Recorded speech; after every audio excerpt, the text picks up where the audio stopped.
Sometimes the deepest wounds don't come from enemies.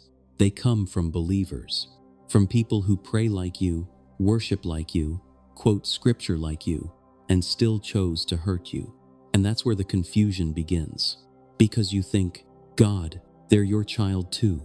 So what now? Here's the truth we don't talk about enough. God doesn't stop being just because someone is his child. If anything, he becomes more intentional. Scripture says, "The Lord disciplines the one he loves, and chastens every son whom he receives." So being a child of God doesn't remove accountability. It places you directly under it. When one child of God hurts another, God doesn't ignore it. He leans in, but he doesn't deal with both people the same way. When you're the one who was hurt, God focuses on healing and guarding your heart. When you're the one who caused the hurt, God focuses on conviction and correction. Same Father, different work. And this is where many people get confused, because God's correction is often quiet before it becomes obvious. Silence is not approval. The Bible says, "Do you show contempt for the riches of his kindness, forbearance and patience, not realizing that God's kindness is intended to lead you to repentance?" God often gives space first, space to repent, space to reflect, space to change. But Scripture also reminds us, God is not mocked. A man reaps what he sows. Even believers, especially believers, because light brings responsibility. Think about David, a man after God's own heart, chosen, anointed, loved. And yet when David caused harm, God still sent correction, still allowed consequences, because love does not excuse damage. Love confronts it. Now, let's talk about forgiveness, because this is where the pressure falls on you. You're told to forgive, and it feels like you're being asked to carry the weight alone. But forgiveness was never about pretending it didn't hurt. Jesus said, "Forgive, and you will be forgiven."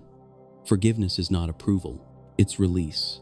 You forgive so bitterness doesn't take root, because Scripture warns, "See to it that no bitter root grows up to cause trouble and defile many." Hebrews 12:15.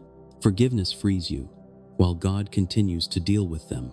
And God is very serious when his children hurt each other. Jesus said, "If anyone causes one of these little ones who believe in me to stumble, it would be better for them to have a millstone hung around their neck." That wasn't spoken to unbelievers. That was spoken to believers. God has ways of correcting his children that don't require your participation. He can remove peace, expose motives, allow truth to surface. The Bible says, "Your sin will find you out." And while they're busy justifying themselves, God is restoring you. That's the part we miss. While you're asking, when will God deal with them? God is asking, will you trust me with this? Because sometimes the test isn't justice, it's trust. David had opportunities to destroy Saul, another child of God who deeply wounded him. But David said, "I will not lay my hand on the Lord's anointed," not because Saul was innocent, but because David trusted God to be just. And God dealt with Saul completely, finally, fairly. Here's what you need to hear today. If a child of God hurt you, your pain is seen. Scripture says, "The Lord is close to the brokenhearted and saves those who are crushed in spirit." Your healing does not depend on their apology. Your peace does not depend on their acknowledgement. God says, "Vengeance is mine, I will repay." So you don't fight for revenge. You fight for peace. You don't chase closure. You chase wholeness. Because when you place it in God's hands, even when the one who hurt you is also his child, you'll discover this truth.